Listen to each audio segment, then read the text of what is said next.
today we look at one of the great chapters in Matthew, indeed in the entire Bible. Matthew chapter 16. Matthew chapter 16. I'm going to read from verses 13 through 23. Although we will be looking at the entire chapter, we will look at the heart in terms of reading. Matthew chapter 16, starting in verse 13. Now when Jesus came into the district of Caesarea Philippi, he asked his disciples, "Who do people say that the Son of Man is?" And they said, "Some say John the Baptist, others say Elijah, and others Jeremiah, or one of the prophets." And he said to them, "But who do you say that I am?" Simon Peter replied, "You are the Christ, the Son of the living God." And Jesus answered him, "Blessed are you, Simon Bar-Jonah, for flesh and blood has not revealed this to you, but my Father who is in heaven. And I tell you, you are Peter, and on this rock I will build my church, and the gates of hell shall not prevail against it. I will give you the keys of the kingdom of heaven, and whatever you bind on earth shall be bound in heaven, and whatever you loose on earth shall be loosed in heaven." Then he strictly charged the disciples to tell no one that he was the Christ. From that time, Jesus began to show his disciples that he must go to Jerusalem and suffer many things from the elders and chief priests and scribes, and be killed, and on the third day be raised. And Peter took him aside and began to rebuke him, saying, "Far be it from you, Lord. This shall never happen to you." But he turned and said to Peter, "Get behind me, Satan. You are a hindrance to me, for you are not setting your mind on the things of God, but on the things of man." This chapter is a turning point in the book of Matthew. We might say a tipping point in the book of Matthew. First, we can see in our text that Peter is a spokesman for the 12 disciples. When he says, "You are the Christ, the Son of the living God," he speaks for all. Secondly, Jesus, understanding that they had finally come to a conclusion that by the Spirit was adequate and accurate and clear, he moves on to more truth. He tells them about his suffering, what will happen in Jerusalem, his death and his resurrection. Consider too another way to look at the passage. We could just look at different theological doctrines. There is for sure the deity of Christ. There is that personhood of Christ. There is the crucifixion of Christ. There is the devil that comes up. Not to mention the worldview of man. Then you have the church. The first time it's ever mentioned. It's only mentioned 3 times in all the gospel. This is the first time in the New Testament the word church is used. And only 3 times, twice more in chapter 18, rounds up 3 in the book of Matthew. And then we have discipleship. Now imagine yet again another way that we could look at this text. Like a spider web, Jesus has all truth spun around him because, after all, he is the truth. Think of it like this. Jesus is the sign that in verses 1 through 4, the Pharisees and the Sadducees want, but they can't see it because they're blind. Believers can see it. But flesh and blood, regardless of a man or woman's IQ, cannot understand the things of God. The natural man cannot understand the things of God. Secondly, Jesus is not only the sign, but he's the designer. Because it says, "I will build my church." Now we normally start thinking about Peter and Petra and Big Rock and Little Rock. But I want to emphasize something. Don't miss that the person doing the building is Jesus. He's the designer. Thirdly, Jesus is the signifier and the signified. What does that mean? I said Jesus reveals more and more truth. He is the signifier and the signified. It says he will be killed, but he will be raised on the third day. If you drive to Dollar General and you pull up to the door and you see a sign that says open, that is a signifier. But what does the sign signify? What is signified? What is signified is that Dollar General is now open for business. Jesus is the sign or the signifier, but he's also the signified because Jesus is the killer himself of death. He conquers death by dying, and in doing so, and in rising again, he opens the way to the Father. He is both the signifier and the signified. Number 4, Jesus is the signature on all real discipleship. He signs off on your life after you live your life. It makes it clear at the end of the text here in chapter 16 of Matthew that when he returns, he will repay each man according to what he has done. And he is calling us to bear our cross as followers of him. At the beginning of the chapter, what Jesus denounces as an adulterous generation, Jesus later comes back and says, you will be known not so much for the signs of the supernatural, seeking that which is a mark of an unbelieving generation, but one that has believed will take up his or her cross and make a difference in the world. Certainly, discipleship without the cross damns Jesus as a fool forever. Any church that doesn't talk about it reveals its real character. Now, these are all ways we could look at the text, and they're all legitimate. But I prefer something simpler. 2 things you need to remember this morning. I'll state on both. Number 1, first, if you come to Jesus on your terms, you will be disappointed. If you come to Jesus on your terms, you will be disappointed. Jesus will disappoint you. However, secondly, if you come to Jesus on his terms, you will discover he is stronger than death and he is larger than life.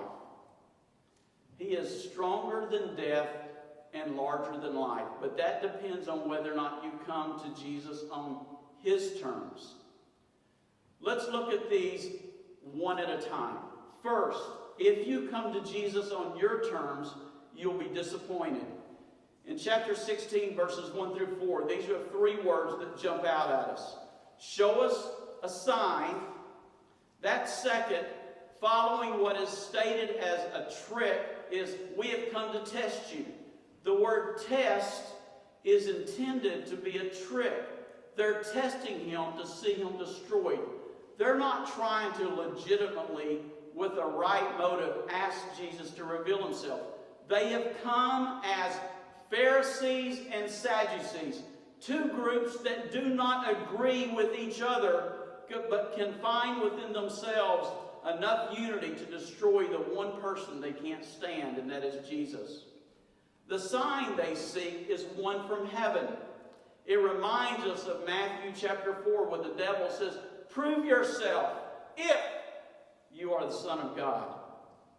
But Jesus, knowing the intent, moves away after making it very clear. You can't even determine whether or not it's going to rain or shine today. Verses 2b and 3, often not included in some translations. I'll use it as an illustration, if nothing else. These verses make it very clear when he says, when it's evening, you say it will be fair weather, for the sky is red. And in the morning, it will be stormy today, for the sky is red and threatening. So they can tell what the weather is going to be, but they can't tell when God is standing in front of them in the person of Jesus. They have COVID. Really? I thought this up. You know what they are? They're cynical. that is what the two parties have in common. They're cynics. They can see what the rest of Israel can't see. That's what a cynic says. I'm smart enough to see what everybody else, unfortunately not smart like me, can see. Cynics think they can see through everything and every person. They're cynical of Christ. That's what they have in common. COVID is cynical of vision in daylight. There stands the sign sent from heaven, Christ himself, but they can't see. This is a damning position. It is a symptom of a person who is lost. Why? Because cynicism blinds the seeing and makes them think they know all things. Just like fish are unaware of water. They are unaware that Jesus, the Christ, the Messiah, is standing in front of them. Now in the next passage, verses 5 all the way through 12, the disciples on the way with Jesus realize they don't have bread. Jesus simply makes the comment, beware of the leaven of the Pharisees and the Sadducees. They're so consumed about their physical well-being, about how they're going to thrive in life. We might say about the market, what they're going to do in retirement, I guess we could say, that they don't pay attention to a deeper truth. When we likewise are so consumed with coming to God on our terms, making sure he provides what we want, we realize we miss the spiritual truth that God is often trying to teach us. In this case, they don't even know what Jesus is talking about. Jesus, realizing that they don't get it, has to slow down to help them realize the leaven of the Pharisees and the Sadducees is their teaching. I'm not concerned about whether or not you have something to eat. Do I not know, and does the Father not know the needs we have? I'm talking about something completely different. The good news is they're slow, but they come around. Verse 12 says, then they understood that he did not tell them to beware of the leaven of bread, but of the teaching of the Pharisees and the Sadducees. Jesus realizes that cynicism is like air or vapor. It sneaks in everywhere. He does not want the disciples to be exposed to the cynical unbelief where I put myself before God on my terms. If I come to God on my terms, certainly I will be disappointed. If we come to God on our terms, we will be disappointed. There was a little boy that was in the car with his mother approaching an intersection. And as the boy sees the yellow light, he says, what does the yellow light mean? And the mother says, go slow. And the little boy says, what does the yellow light mean? That's what I think of when I see this, verse 12. They're slow, but they're moving, and they're getting it. Now, I want to move on to something else here. We have the same teaching today. The Pharisees and the Sadducees' teaching exists today. It's still cynicism. It's asymptomatic, if you want to go back to the idea of COVID. We don't realize that whenever we pursue God on our terms and he doesn't meet our terms, we find ourselves disappointed with God. I dare say even depression sets in. These are signs that something is not right. We cannot make God in our image. We are recreated through Christ in the image and work of God. I have to say to you that churches, including myself, sometimes have added to this idea of making God in our image, meaning that we seek to come to God on our terms.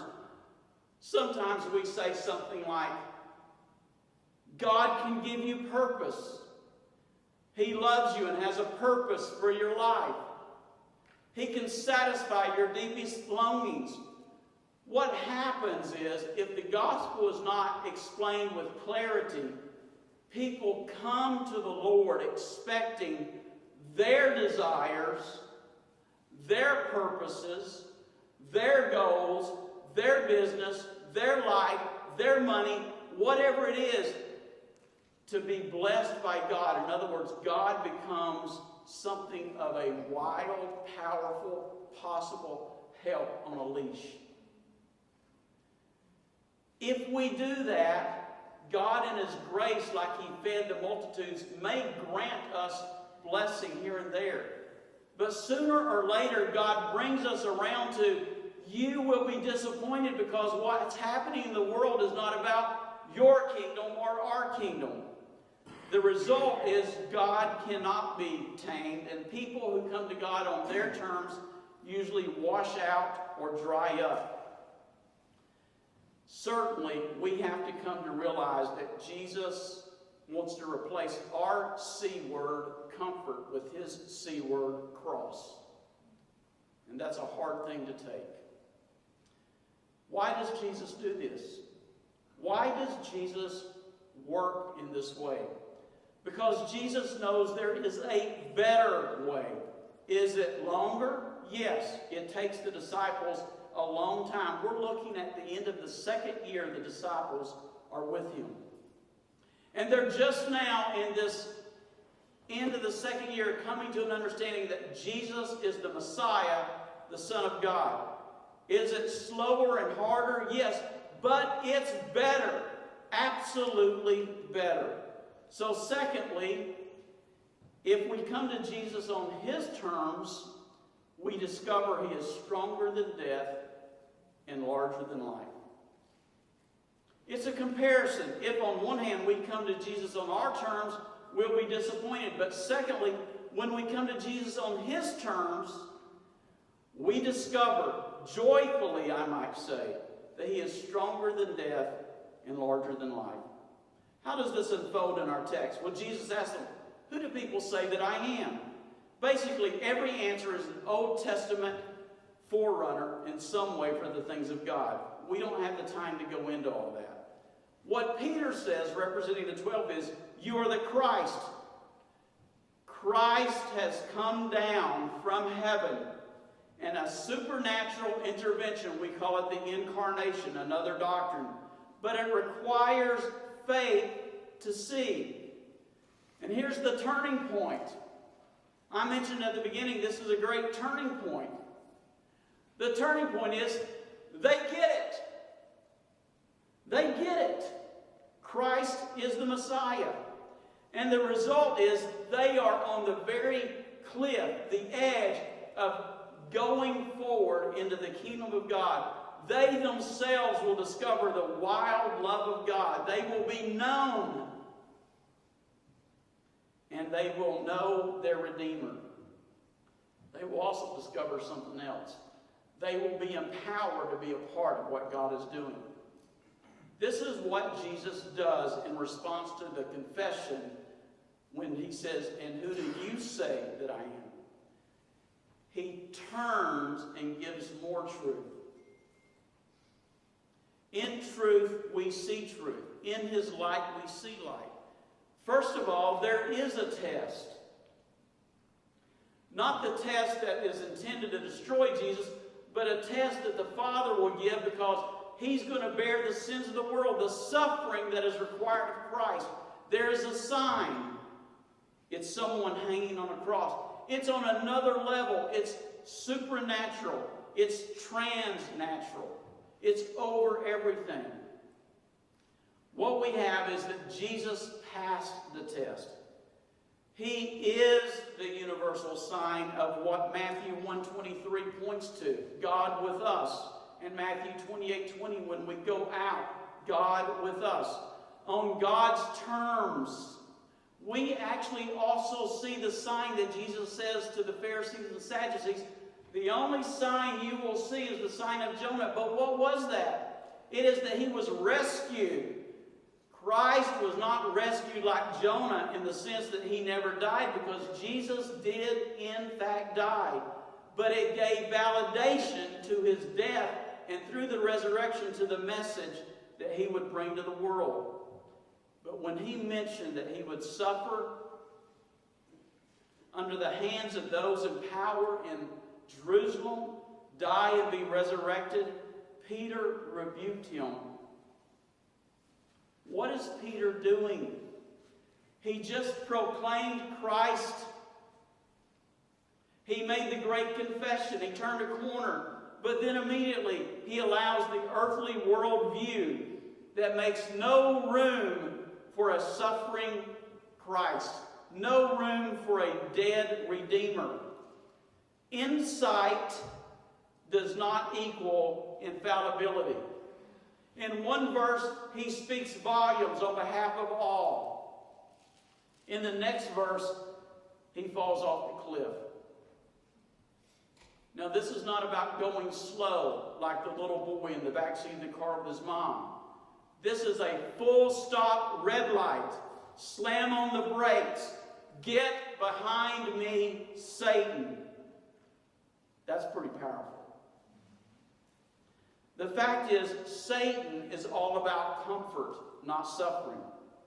Satan is all about comfort on the surface, so that you don't have to deal with what's deep and what's below the surface, like disappointment and depression.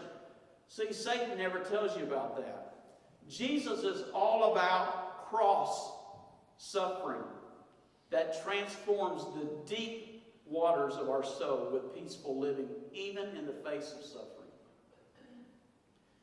Jesus really, his worldview is God-centered. That's why he says, if you can take this cup from me, so be it. But if not, your will be done. Listen, we never know ourselves until we know Jesus. In one verse, Peter's making a confession. In the next verse, he needs to realize he's got it all wrong. Why is that? Because Jesus is the truth. Truth is a person. He has a name. He passed the test by suffering and dying and being raised on the third day. Jesus is the sign.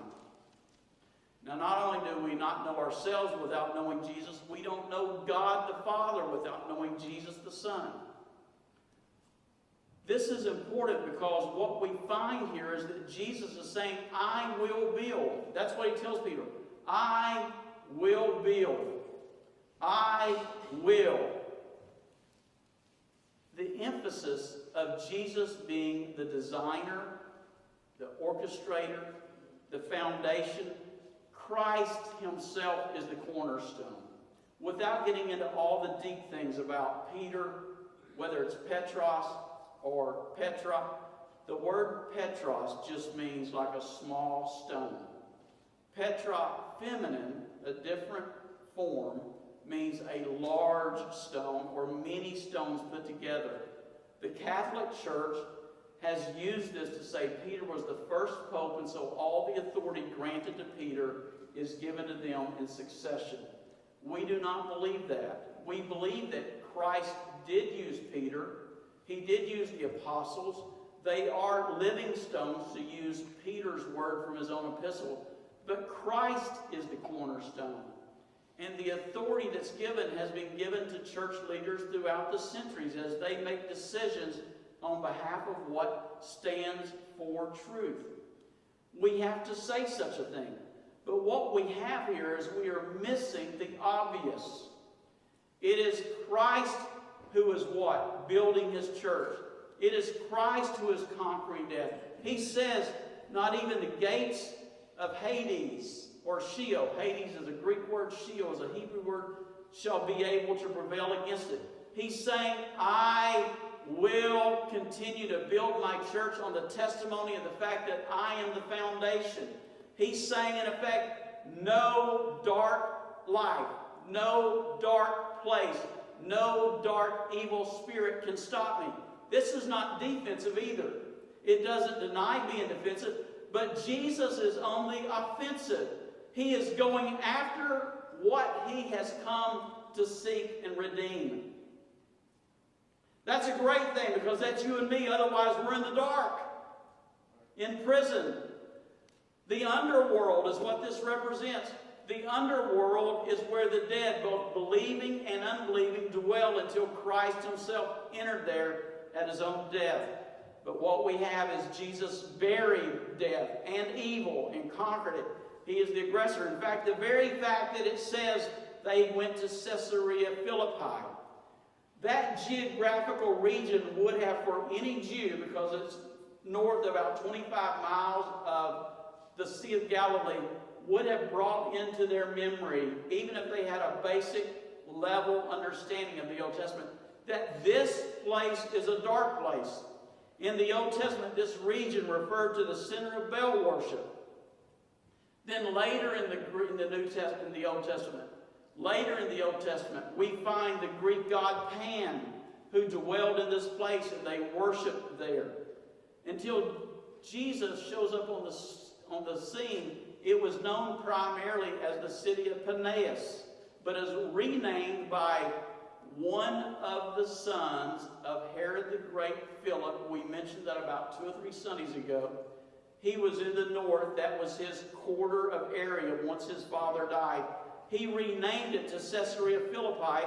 Caesarea out of respect for Caesar Augustus, and Philippi after himself because he was such a humble guy. Now, you say, no, that's still prideful. No, it would have been prideful had he said Philippi Caesarea. But in fact, Caesarea Philippi makes him quite the humble person. What is Jesus doing in this area geographically? It's a visual. He's going to the place known for an evil entry into the world. This is a dark place. And in the dark place, he says, and who do you say that I am? Not where it's easy to say Christ is the Messiah, but in the dark place. And the disciples know this. 25 miles north of Sea of Galilee is not a place you hang out if you're a normal Jew. You're at the foot of the Mount Hermon region. The entire area has darkness historically written all over it. But Jesus is the strong man who's come to get his plunder. I will give you. On the profession of the fact that they now know he's the Messiah, he says, I'm going to empower you. What you bind, I will bind. What you loose, I will loose. What is this? It's the keys to the kingdom. The kingdom, by the way, should not be equal to or in any way taken to be the same as the church. Church is in the kingdom. Church is ecclesia, the people called out. The kingdom is the reign of God in the world. He's not only over his people, but he's over all evil. That's what makes him King and Lord. That's why when we sing about this, we can do so with joy and with conviction. He is Lord of evil. He delegated this to the apostles. We see it in the book of Acts as Peter first preaches the sermon. People come to Christ as Peter takes the gospel to the Gentile areas, even with Cornelius. What's happening here? Jesus is in a Gentile area. The way of Jesus. That's next. The way of Jesus. He talks about bearing the cross. The way of Jesus is death to self, but it's life to the soul. It's a test for the church, really. Are we a church that preaches truth? Do we walk by this statement that death to self is the only way to salvage your life?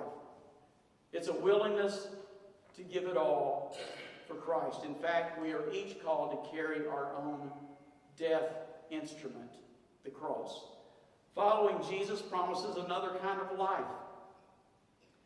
Your soul will live forever if you give your life in this world. And Jesus connects earth with heaven when he says the kingdom rules over even the church itself. Freedom, everything that we want and desire, can be something we experience, but only when we come to God on his terms. What we find is that what we wanted for ourselves is maybe not even in the ballpark. Or maybe our desires are too weak. Or we don't long for the right things. When we come to Christ on His terms, He gives us new tastes, new desires, new longings. And those things are part of what it means to come to Christ on His terms. It's very important that you hear what I'm about to say, because I think this is an area the church often gets it wrong. In fact, I'm pretty sure I've said the same thing, but I want to be clear on this. I wrote it out. Listen. Jesus does not run from death, and He does not rescue you or me from death. Just so you're clear, I'll read it again. Jesus did not run from death, and He doesn't rescue you and me from physical death. Instead, Jesus endures suffering, and He conquers death, and He renders the power of death null and void. The gospel does not promise immortality if you come to Christ by us being rescued from physical death. You are going to die. Oh, well, I'm waiting for the rapture. You're going to die. It is a promise of life after death, because death has been killed and buried in an empty tomb. The reason why we can face physical death, not that we're going to enjoy the pain, but the reason why we can face it, because Christ has conquered. That's the whole point. The Messiah, the Son of the living God, has come, and He is a visual, a sign, a testimony, because He has faced the tempter.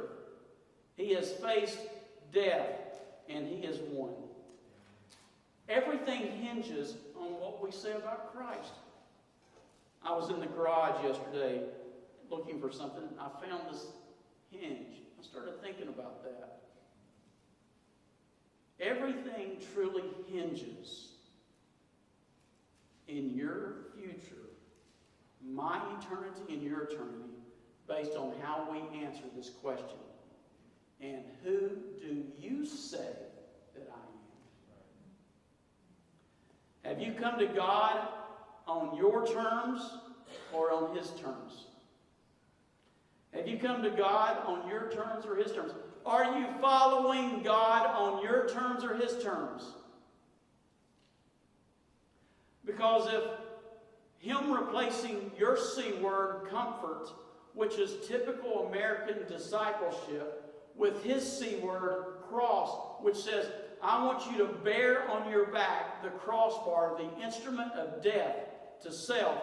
The question is, are you going to wash up, dry out, run away, or are you going to walk the way of the cross? It all depends on whether or not the door is shut or open for you. You and me. Is He the heart cry of our lives? Is He the personal Christ in your life and me? It all hinges on that. We might be slow. We ain't fast. But we might be slow. But we can't be stopped if we've got a cross. Sheila's going to come and lead us. I'm going to ask you to prepare your heart to sing this song. We're going to sing a chorus. We're going to sing a stanza and a chorus. And then I'm going to stop us. I'm going to invite you to pray with me, but then we're going to sing again. So I want to invite you now to think like this. Your life is a sacrifice. It is. Now, you may not sacrifice it, but it is a sacrifice. And that chair today that you're in, not here, your chair where you are, that is the altar. Let's give ourselves to God.